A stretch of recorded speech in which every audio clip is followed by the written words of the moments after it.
Assalamualaikum warahmatullahi wabarakatuh. Halo teman-teman, perkenalkan nama saya Lara Widya dengan NIM 2102-10096 dari jurusan Administrasi Publik. Baiklah, dengan saya membuat video ini untuk tugas akhir semester dengan MK Kapita Selekta Administrasi Publik. Nah, di sini saya akan menjelaskan tentang konsep manajemen publik. Konsep manajemen publik merupakan studi yang berbangun dari berbagai disiplin ilmu. Hal ini mengandung arti bahwa kehadiran manajemen publik ini secara keilmuan ditopang oleh disiplin ilmu lain seperti ilmu manajemen, administrasi publik, kebijakan publik, ilmu politik, dan lain-lain. Gabungan dari berbagai disiplin ilmu itulah yang kemudian menginspirasi lahirnya manajemen publik. Selanjutnya itu menurut Safritz dan Russell, manajemen publik ini diartikan sebagai upaya seseorang untuk bertanggung jawab dalam menjalankan suatu organisasi dan pemanfaatan sumber daya guna mencapai tujuan organisasi. Manajemen publik ialah studi interdisipliner dari aspek umum organisasi dan merupakan gabungan antara fungsi manajemen seperti planning, organizing, actuating, dan controlling dengan sumber daya manusia, keuangan, fisik, informasi, dan publik. Selanjutnya itu tahap-tahap manajemen publik. Yang pertama, manajemen normatif, yang mana manajemen normatif ini menggambarkan apa yang sebaiknya dilakukan oleh manajer dalam proses manajemen.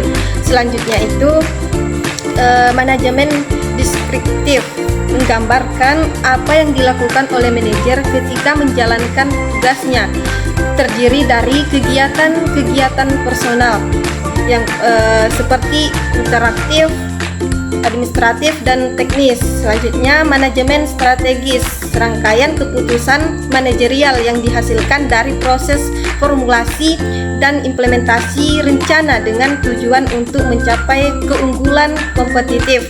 Selanjutnya, manajemen publik menggambarkan apa yang sebaiknya dilakukan dan kenyataannya yang dilakukan oleh manajer publik di instansi pemerintah. Nah, yang terakhir itu manajemen kinerja, suatu proses yang dilaksanakan secara sinergi antar manajer, individu, dan kelompok terhadap suatu pekerjaan di dalam organisasi.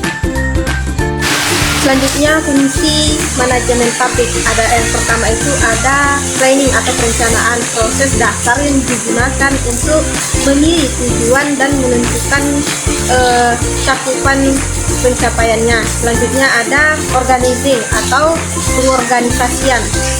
Nah, proses mendistribusikan pekerjaan dan tugas-tugas serta mengkoordinasikannya untuk pencapaian tujuan organisasi.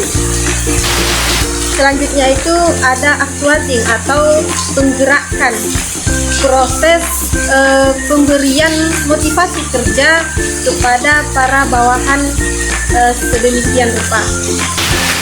Selanjutnya ada controlling atau pengawasan. Nah, mengadakan penilaian dan koreksi kepada bawahan dengan maksud tercapainya tujuan. Baiklah teman-teman, di sini dapat kita simpulkan bahwa manajemen publik ini adalah manajemen instansi pemerintah yang dimana manajemen sendiri adalah proses pendayungan bahan baku dan sumber daya manusia untuk mencapai tujuan yang telah ditetapkan. Nah, manajemen publik tidak bisa dilepas dari fungsi ini, yaitu planning, organizing, actuating, dan controlling. Mengapa dikatakan demikian? Karena apabila salah satu fungsi ini tidak diikuti sertakan dalam manajemen sebuah instansi, maka dapat dipastikan sistem manajemen instansi tersebut tidak akan berjalan dengan baik, karena semua fungsi ini sangat berkaitan satu sama lain. Baiklah teman-teman, sekian itu saja yang dapat saya sampaikan. Lebih lebih dan kurang saya mohon maaf. Wassalamualaikum warahmatullahi wabarakatuh.